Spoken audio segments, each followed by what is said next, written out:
a heated altercation in the occupied West Bank.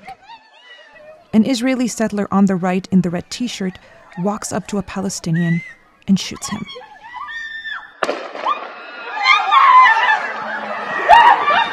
A soldier simply escorts the shooter away. Settler violence here is nothing new.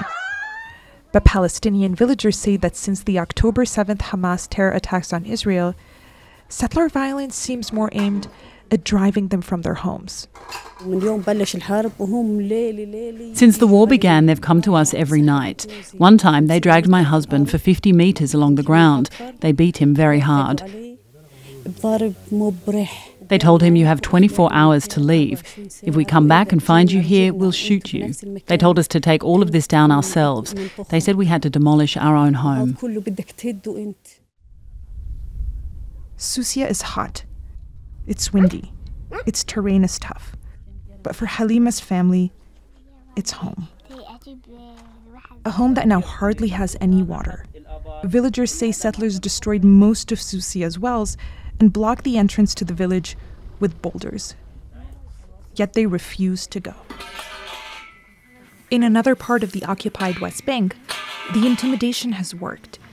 This video shows the people of Wadi Siq leaving land they've lived on for decades to escape repeated harassment by settlers. Within a month of the Hamas attacks, the UN says at least 15 communities like this have had to move. Settlers killed 8 Palestinians in the West Bank during the 7 weeks after October 7th. Even as they were packing up, these 3 men from Wadi Siq were reportedly attacked and humiliated. Ali Muhammad Arara is one of those that say they had to flee Wadi Siq with his family.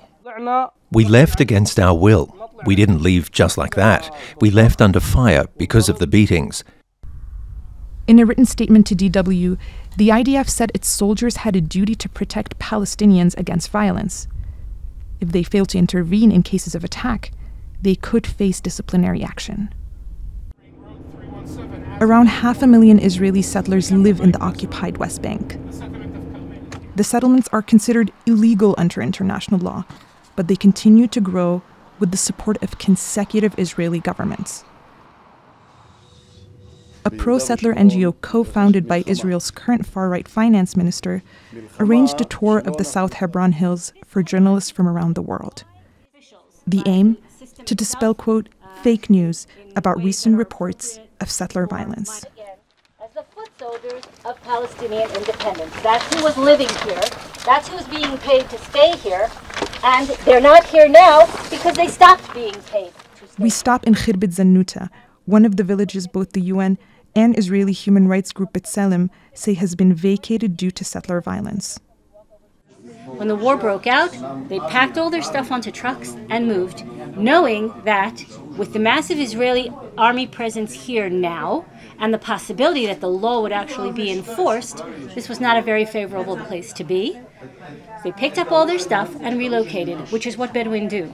They're nomads, right? This is one example of the 21 or 26 points in the B'Tselem report that is the basis for President Biden's accusations of settler violence.